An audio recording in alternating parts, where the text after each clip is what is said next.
Welcome, in front of me is a VIVO Y70, and today I'll show you how to wipe cache partition on the device.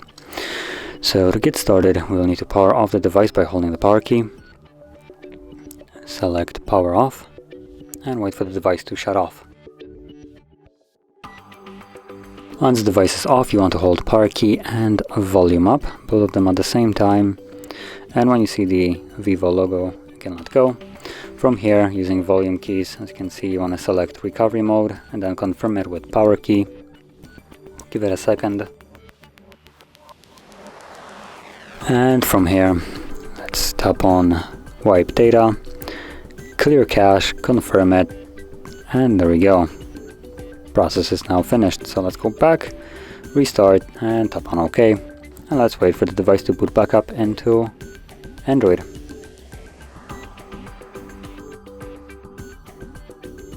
And as you can see, we're now back in Android. So, if you found this very helpful, don't forget to hit like, subscribe, and thanks for watching.